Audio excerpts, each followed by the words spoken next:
Chapter 27. Lonnie.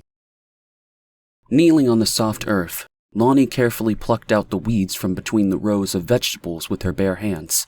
She smiled as she marveled at the beauty of the plants that emerged from the soil. The carrots were a brilliant orange, and the tomatoes were dark and ripe. The sun was high in the sky, beating down hot and solid, resting on her back as she worked. She dug in the rich dirt, letting the dark soil swallow her hand, enjoying its coolness trickle between the creases of her fingers. Life, regardless of what was going on around them, still kept growing, flourishing, even when the world was crumbling apart. She knew it only too well. The heat continued to press down on her back, urging her to continue to weed. There were many mouths to feed now. In the aftermath of the decree's brutal attack on Lex, survivors began to flow in, one by one like broken soldiers, shell-shocked from the things they could not unsee. Some came alone, some in small groups. Men, women, and children. It did not stop. Kai wasn't happy about it. He hated strangers and distrusted everyone who wasn't like them. Lonnie bowed her head, wishing she could heal her brother's angry heart. It was no good for a young man like Kai to have so much hatred, and yet so much kindness all mingled together in one body. Eventually, the spirit would have to pick a side, and Lonnie was afraid Kai would choose wrong. Besides, it was 1993, and old wounds needed to heal and scar in order to toughen the skin, made strong for what would come next. And boy, did they all need thick skins now. Arching her back, she raised her gaze from the garden's lush greenery and surveyed the trees' expanse. Nestled between them lay the encampment, Hayden, a place away from the rest of the world. The retreat Kai had always dreamed of. For now, it was a safe escape from Malcolm Gobo and his decree minions. Whoever Malcolm was working with did not have a good knowledge of the different places to inhabit Lex. They weren't familiar with the wild parts that flourished on the city's outskirts. The small city of Lex sat nestled amid dense forests and rolling hills. The residents cherished the surrounding natural beauty, finding solace from their hectic urban lives. Many weekends consisted of hiking in the wilderness, fishing in nearby lakes, or immersing themselves in the peacefulness of the woods. Despite the city's growth and prosperity, the people of Lex valued their connection to nature. It was their refuge from the daily grind of the 9-to-5 work weeks. She knew Malcolm Gobo wasn't from around here, so he wouldn't appreciate that people would migrate to the woods for safety. Maybe he did, but Lonnie doubted he would venture this deep into unknown territory. Besides, the land belonged to her people. From what Lonnie saw on the television before the decree invasion, Malcolm was too full of his own revolution to worry about a scant group of natives hiding out in the woods. His greatest mistake, Lonnie thought as she squinted. Someone was coming. She stood up and shielded her eyes, trying to make out the image walking towards her. She could tell that whoever it was, they were unaware of her presence, and Lonnie used that to her advantage by grabbing the gun she kept beside her. With careful steps, she ventured into the thicket, moving steadily towards the lone figure. Once Lonnie was close enough to see the person clearly, she relaxed. It was just a kid with a little dog, and she looked exhausted and ready to collapse on her feet. Without a second thought, Lonnie stepped into the clearing, her gun ready at her side.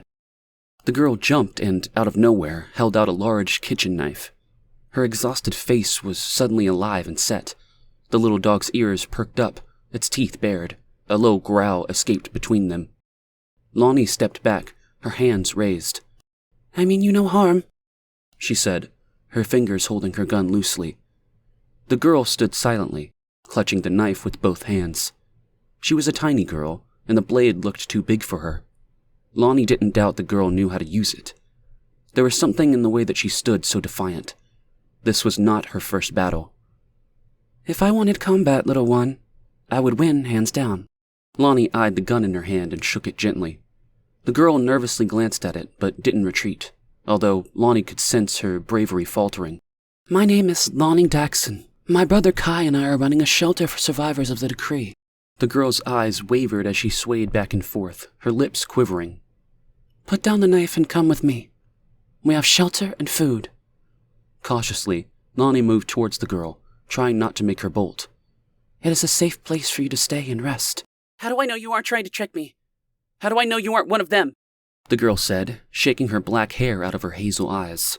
Lonnie glanced at her jeans, noticing the dirt caked onto her knees from hours of gardening. Her once white Pink Floyd t-shirt also had the same brown stains on it. "Look at me.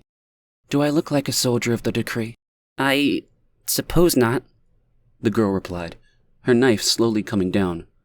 The dog looked up at the girl and whined, then let out a small half-bark.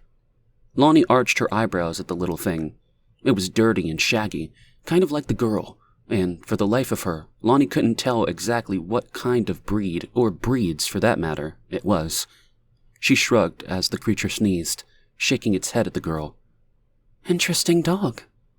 As soon as the words came out of her mouth, the ratty little thing turned to Lonnie, barely glanced at her, and turned back to the young girl, lifting its front paws onto her leg.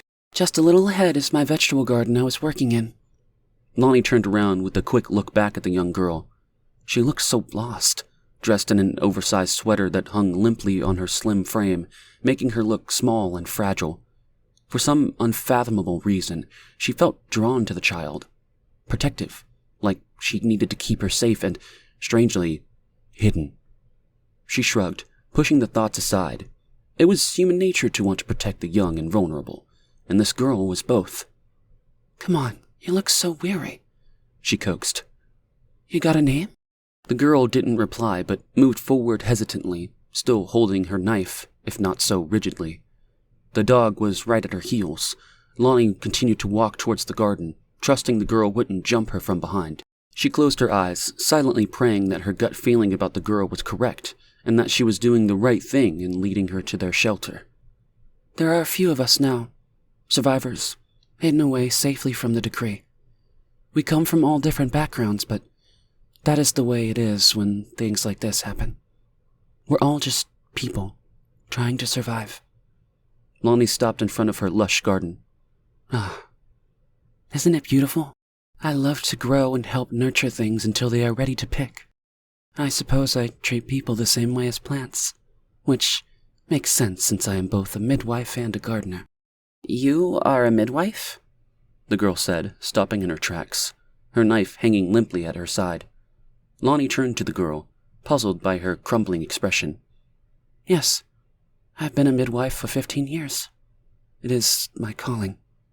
I love it with all my heart." The girl fell to her knees, clutching herself around the waist, and began to rock back and forth, whimpering. The dog started to bark, turning around in circles. Lonnie rushed to the girl's side and put a warm arm around her small shoulders, squeezing all her strength into the teen's shaking body. Struggling to sniff back tears, the girl lifted her head, her red nose running. She clasped her hands firmly on her belly, smoothing out the massive sweater to reveal a tiny ball hidden beneath it. Lonnie's eyes widened as she took in the girl's extended stomach. The child's lips were quivering, little bits of spit beginning to pool in the corners of her mouth. The dog howled in a high-pitched wail, its front paws pouncing up and down onto the girl's thigh. Lonnie felt the wind swirling around her, snapping and spitting out bits of sand, stinging her skin. The desperate young girl held her gaze captive, unable to break free. "Summer," she said, holding on to her bulge. "My name is Summer."